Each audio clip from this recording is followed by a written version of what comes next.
अगर उन्होंने कहा कि लव दाई नेबर, अगर वो कह रहे हैं लव इज गॉड, अगर ये कहा गया है कि I did not know how to worship till I knew how to love, प्यार की बात, मोहब्बत की बात, खलूस की बात, ये सब पैगंबरों ने यही तो पाठ पढ़ाया। 2.5 अक्षर प्रेम के पढ़े सो पंडित होए। किस पैगंबर ने नफरत का पाठ पढ़ाया? किसने पढ़ाया? किसी ने भी नहीं। तो अगर ये पाठ पढ़ लिया गया तो सोचे तो सही कि ये पैगंबर जिसके प्रति श्रद्धा रखता हूं उनका पाठ तो है नहीं, और अगर मैं ये पाठ पढ़ गया हूं तो ये आखिर पढ़ाया किसने है? ये सज्जन तो हो नहीं सकता जिसने मुझे नफरत का पाठ पढ़ा डाला। ये धर्मी तो हो नहीं सकता, ये तो मेरा मित्र हो नहीं सकता, ये मेरा हितैषी हो नहीं सकता। इसने तो वो पाठ पढ़ा डाला जो जिसके प्रति श्रद्धा रखता हूं, उस पैगंबर का पाठ वो तो है नहीं है। तो इतना सा भी अगर हम सोचने को तैयार नहीं तो हमारी अकल आखिर चली कहां गई है? इतना सा भी हम सोचने को तैयार नहीं और भागते चले जा रहे हैं, मातम फैलाते चले जा रहे हैं, कहर ढाते चले जा रहे हैं, लड़ते मरते मराते चले जा रहे हैं, नारे बुलंद किए और कितनों को, मासूमों को मौत की घाट उतार डाला।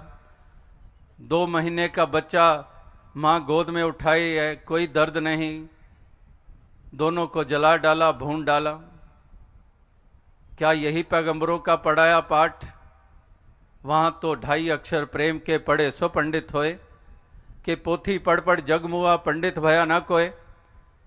पोथियाँ पढ़ पढ़ कर हमने सोच लिया कि हम पंडित हो गए, हम मौलवी हो गए, हम बंदगी इबादत वाले हो गए, हम ऊंचे जाति वाले कुल वाले हो गए। ऊंचे कुल का जन्मया करनी ऊंच ना होए।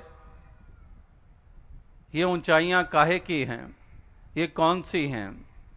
ये सूझ और कैसी है? ये समझदारी कैसी है?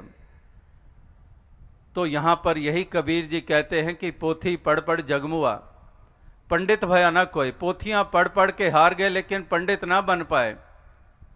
लेकिन पंडित वो बन गया जिसने 2.5 अक्षर प्रेम के पढ़ लिए। उसने पोथियां नहीं पढ़ी। उससे पूछ लो, रामचरितमानस पढ़ा है? नहीं पढ़ा है। कुरान पढ़ी है? नहीं पढ़ा है। बाइबल पढ़ी है? नहीं पढ़ी है। गुरबाणी पढ़ी है? नहीं पढ़ी है। कुछ भी नहीं पढ़ा है, लेकिन प्रेम ऐसा उसका स्वभाव बन गया है, किसी से नफरत नहीं करता है, प्रेम ही करना जानता है। तो उसको हम पंडित कहें या उनको पंडित कहें जिन्होंने पोथियां तो पढ़ डाली लेकिन मन में जहर भरे हुए हैं? ये दूसरी कौम वाला, ये दूसरे मजहब वाला, ये दूसरी जाति वाला, उनको पंडित कहें या उनको पंडित कहें जिन्होंने एक भी धर्म ग्रंथ नहीं पढ़ा लेकिन प्रेम करना जानते हैं? और यही तो समझने की बात है। यही तो कुछ परिभाषाएं हैं धर्म की और मजहब की। यही तो परिभाषाएं हैं कुछ जीवन की। इन परिभाषाओं के ऊपर अगर खरे नहीं उतरे तो वही कसौटी जैसे सोने को परख देती है। अगर कसौटी, अगर सोना नहीं है तो वो भी कसौटी ने बता देना है। कसौटी ने अगर ये बताना है कि ये सोना है तो कसौटी ने ये भी बता देना है कि ये सोना नहीं है। तो इसी तरह से जो परिभाषाएं हैं इनके ऊपर खरे उतरे सभी, यानी कि जो ये दर्शाएं कि वाकई ही ये भक्त हैं, ये बंदगी वाले हैं, इबादत वाले हैं, ये प्रभु प्रेमी हैं, क्योंकि ये प्रेम करना जानते हैं, क्योंकि ये नफरत का दामन नहीं पकड़ते हैं, क्योंकि ये पगड़ी और टोपी का नाम लेकर लड़ते झगड़ते नहीं हैं, क्योंकि ये कदर करते हैं इस अनेकता की और ये मिलजुल कर रहना जानते हैं और चाहते हैं कि सभी मिलजुल कर रहें, जिसको हम मानव एकता कहते हैं, जिसको हम यूनिवर्सल ब्रदरहुड कहते हैं। तो इस प्रकार से कहने का भाव, जो एक नारा जो मिशन की तरफ से ही दिया गया था, जो एक कुछ बरस पहले जब न्यू ईयर आया तो मिशन की तरफ से जो ग्रीटिंग कार्ड्स छापी गई, उनमें एक स्लोगन दिया गया, पीस नॉट पीसेस। पीस यानी कि शांति, नॉट पीसेस यानी कि टुकड़े नहीं। तो यही नारा ये चलता आ रहा है और यही मंतव और मकसद ये हर गुरु पीर पैगंबर के सदैव से रहे हैं कि पीस, शांति, नॉट पीसेस, टुकड़े नहीं। जो टुकड़ों में हम बटे हुए हैं ये टुकड़े नहीं, एक पीस, शांति। और वो शांति संभव है जब एक कॉमन फैक्टर, एक यूनिवर्सल ट्रूथ, अल्लाह, परमात्मा, ईश्वर, गॉड, अकाल पुरख, ये जब तक इसका बोध नहीं हो जाता है तब तक ये संभव नहीं है। इसी पे आधारित आज भी आपने अनेकों महापुरुषों के वचन सुने और यहाँ आगरा की मेयर साहिबा ने भी, उन्होंने भी इन्हीं उसूलों के ऊपर आधारित अपने भाव रखे। जो मिशन के संदेश को उन्होंने भली भांति जाना समझा, जो सत्य को जाना समझा, उसी का जिक्र किया। तो वो common factor, common element, universal truth जिसको हम कहते हैं, इसीलिए इसको यूनिवर्सल ट्रूथ कहा गया है। तो इस एक धागे को अगर बीच में नहीं लाएंगे तो फिर तो बिखराव ही बिखराव है। फिर तो कभी भी हम उस अवस्था तक नहीं पहुंच पाएंगे जिस अवस्था के पहुंचने के कारण हमारा भी उद्धार हो जाए, हमारे दोनों जहान संवर जाएं और जिसके कारण हम एक साधन बन जाएं इस धरती के वातावरण को सुंदर रूप देने के लिए, इसको एक सुखद रूप देने के लिए। इस तरह से ये संतों महात्माओं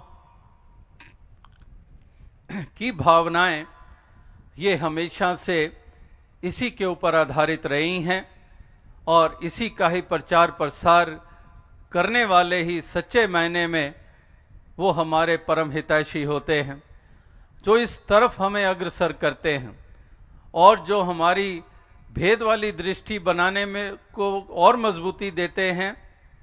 यानी कि हमारी जड़ों में अमृत भरने की बजाय उन जड़ों में और विष घोल रहे हैं, और अगर पत्तों के ऊपर भी पानी देने की बजाय तेजाब डाल रहे हैं तो समझ जाएं वो हमारे हितैषी नहीं हैं। वो हरगिज़ हमारा पार उतारा नहीं करना चाहते हैं, वो हमें डुबोने के सामान हमें दे रहे हैं कि हम ये सामान जुटाते रहें और अपने अंत का, अपने पतन का हम भी कारण बन जाएं। तो इस तरह की नासमझियाँ ये इंसानों से हो रही हैं और इसीलिए महापुरुष कहते हैं कि ब्रह्म ज्ञानियों का संग कर लें, ऐसी संगति कर लें ताकि वाकई हमारा उद्धार हो जाए, हमें वो दृष्टि मिल जाए, एक रोशनी आ जाए हमारे जीवन में, एक समझ ऊंची हमें हासिल हो जाए, तो तब हमारा कल्याण हो जाएगा और लोक और परलोक ये दोनों ही संवर जाएंगे हमारे। तो वरना तो जिनके हाथों हम लग गए वो तो जो हमारा हश्र कर रहे हैं वो तो कर ही रहे हैं। प्यार का पाठ पढ़ाने के बजाय नफ़रत की भाषा हमें सिखा रहे हैं, नफ़रत ही हमें दे रहे हैं। और उनसे हम क्या समझते हैं कि बचाव होंगे या ये धरती स्वर्ग बन जाएगी या ये मुल्क मजबूत हो जाएगा, ऊंचाइयों को छू जाएगा। ये हरगिज़ संभव नहीं है।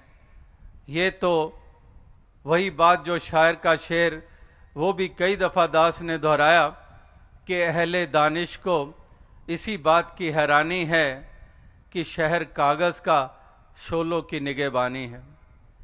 कि कागज़ का शहर हो और शोलों की निगहबानी हो, वो तो खुद ही जला डालेंगे, वो शोले ही जला डालेंगे कागज़ के शहर को, वो काहे की निगहबानी करेंगे, वो खुद ही आग हैं।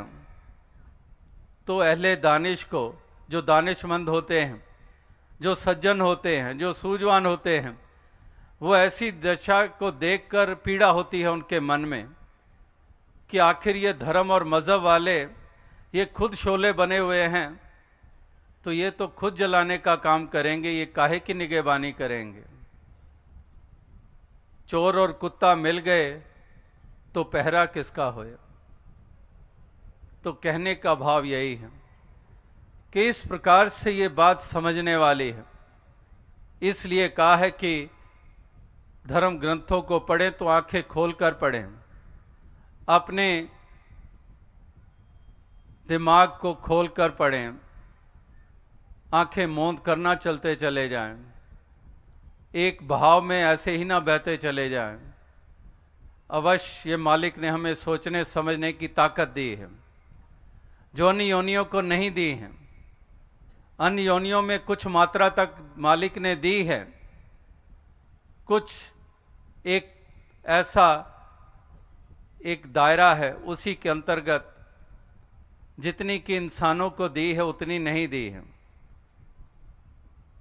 तो इसलिए मालिक ने इतनी सोचने समझने की ताकत भी दी, लेकिन फिर भी ये नादानी इंसान बार बार कदम कदम पर करता चला जाए तो वाकई ही ये बहुत अजीब सी बात महसूस होती है, और यही बहुत भारी पड़ जाती है इंसान के लिए, अगर जो बात समझने वाली है उसी को नहीं समझा। जिस हकीकत को देखने के लिए आंखें अगर खोली ही नहीं तो फिर ये इंसान के लिए भारी पड़ जाता है। तो इसलिए इंसानों को ही ये चेतावनी ये बार बार ये दी जाती है, ये जागृति दी जाती है कि इंसान इस बात को समझें और वाकई उस मार्ग पर चल निकलें, जो मार्ग मानवता का मार्ग है, जो प्रेम का मार्ग है।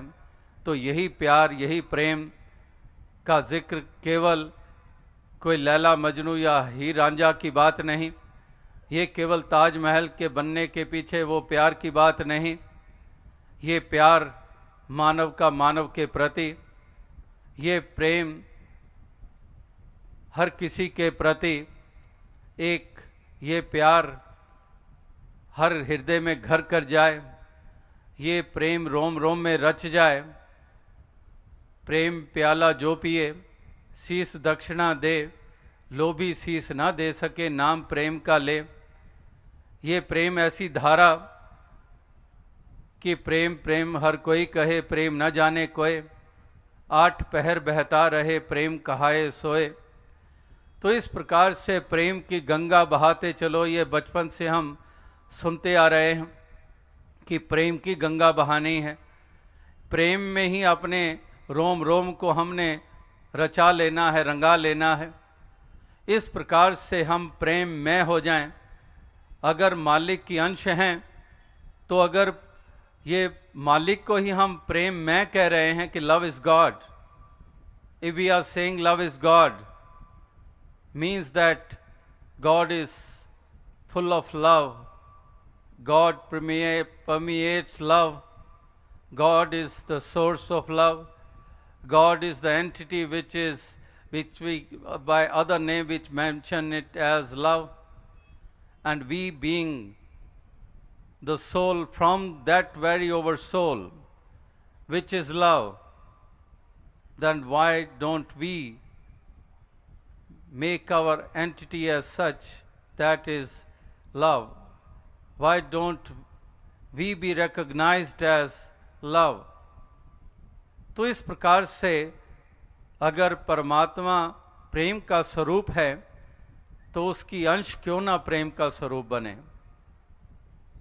तो यही तो गुरु पीर पैगंबरों की देन कि इंसानों के आगे से वो पर्दा हटाया, ज्ञानता का वो जो आवरण था वो हटाया, और ऊपर ऊपर से जो फजूल का था उसको एक तरफ कर दिया और उसको अपने असली वजूद में ला खड़ा कर दिया, जो कि वाकई ही प्रभु के अंश के रूप में, जो केवल डिवाइन, जैसे अंग्रेजी में वो पंक्तिदास अक्सर कहता है कि we are not human beings having divine experience, but rather we are divine beings having human experience, कि हम ये नहीं है कि हम एक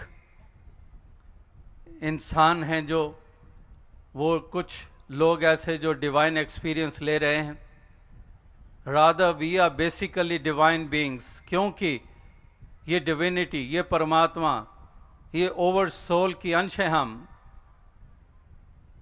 इसकी अंश है जो डिवाइन है, इसकी अंश हम भी डिवाइन है। लेकिन ये ऊपर अज्ञानता का जो पर्दा है, ये जो आवरण है, इसने ही अंधकार कर दिया। जैसे दास वो मिसाल अक्सर देता है, ये अगर बाहर वैर वास्ते हमें देखने को मिलते हैं, ये शैतानी चालें हमें देखने को मिलती हैं, ये तो इस तरह से हैं जैसे एक कोई बल्ब हो, उसमें लाइट हो, उसमें पावर पहुंच रही हो, लेकिन उसी बल्ब के ऊपर हम काले रंग का कपड़ा लपेट दें। अब काले रंग का कपड़ा लपेट दिया तो बाहर क्या? अंधकार ही अंधकार। इसी मिसाल को, साधारण सी मिसाल है, इसी उदाहरण को ले लें कि वाकई हम अंश आत्मा के रूप में परमात्मा की अंश हैं, which is divine, and we part of being this divine over soul, we the souls are also divine. But this ignorance, the cloth, the black cloth of ignorance, of selfishness, that is wrapped all around. Although we are being divine, but that divinity is not being reflected by our actions, by our behaviors. So that's what has to be done. इस आवरण को हटाने की ज़रूरत है, इस पर्दे को हटाने की ज़रूरत है, और वो जो मूल रूप में जो हमारी जो अस्तित्व है असली, उसको सामने लाने की ज़रूरत है। और जिन संतों महात्माओं का हम जिक्र करते हैं, वो वही हैं जो अपने असली रूप में स्थित हो गए थे। वो चाहे कबीर जी, चाहे बुल्ले शाह जी, चाहे वो शबरी, चाहे वो हनुमान जी, चाहे वो कोई भी ऐसे रूप हों, वो वही हैं जो अपने असली रूप में स्थित हो गए थे। वही हैं जिन्होंने इस प्रकार से महक की महक चारों तरफ बिखेरी, और आज तक वो महक कायम है। तो आज जीने वालों को भी यही बात समझनी है, इसी बात को पकड़ना है। ये तमाम प्रकार की हील हुज्जतों को एक तरफ करना है, ये तमाम प्रकार की दलीलों को एक तरफ करना है। कल भी दास ने जिक्र किया कि कितने कितने हील हुज्जत करने वाले वो करते आए हैं। गौतम बुद्धा जी के सामने हील हुज्जत करने वाले, तमाम पैगंबरों के सामने हील हुज्जत करने वाले ये रहे हैं, और उसी हील हुज्जत और उसी अहम के कारण उनके हिस्से में क्या आया है? फरिश्ते तक भी ये भूल कर बैठे। जब खुदा ने जब ये इंसान का वजूद बनाया तो ये खाक का पुतला बनाया, और जब फरिश्तों को कहा कि ये मैंने स्वरूप बनाया, इसको सिजदा करो, सब फरिश्तों ने हुक्म बजा लाए वो। लेकिन एक फरिश्ता ऐसा भी था जो ये कहने लगा कि इसको आपने खाक से बनाया और मुझे आतिश से बनाया, और मैं क्यों नतमस्तक हूँ, मैं क्यों सिजदा करूँ? तो वो भी भूल कर बैठा, और उसका नतीजा कि गया इब्लीस मारा। एक सिजदे के ना करने से हज़ारों बरस सिजदे में सर मारा तो क्या मारा? हज़ारों बरस अगर फरिश्ता खुदा के आगे नतमस्तक होता रहा, लेकिन खुदा ने जिसके आगे नतमस्तक होने के लिए कहा उसके आगे नतमस्तक ना हुआ तो वो हज़ारों बरस बेकार चले गए।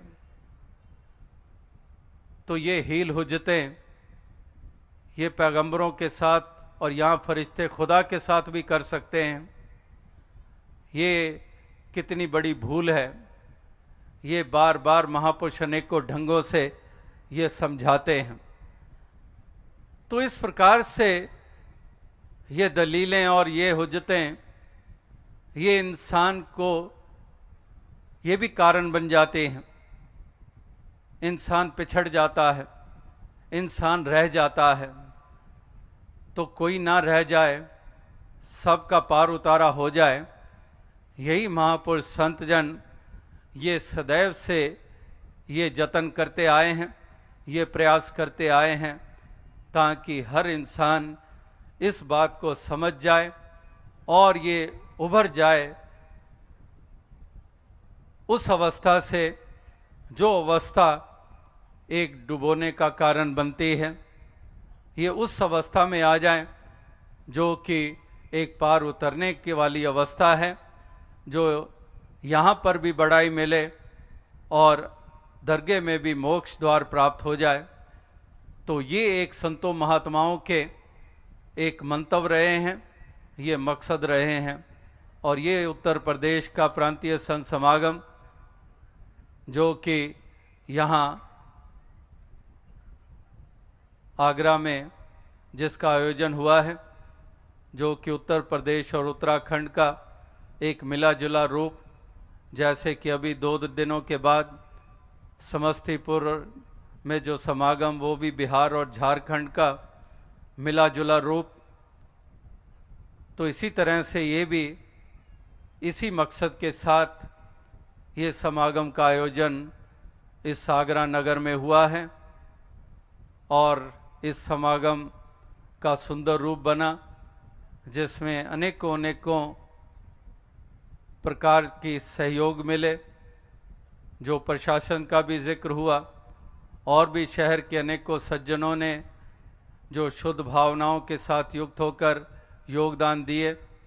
और इसी प्रकार से आप सभी भी लाखों की संख्या में यहाँ पर उपस्थित हुए और एक सुंदर रूप स्थान को दिया।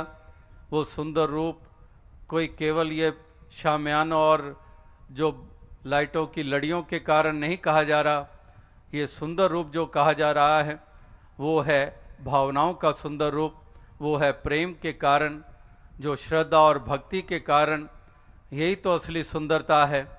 तो इस सुंदरता को आगे और फैलाव देने के लिए यही प्रार्थना कि सबको दातार तौफीक दे, सबको शक्ति बख्शे, सामर्थ्य दे, ताकि यही सुंदरता धरती के हर कोने में स्थापित होती जाए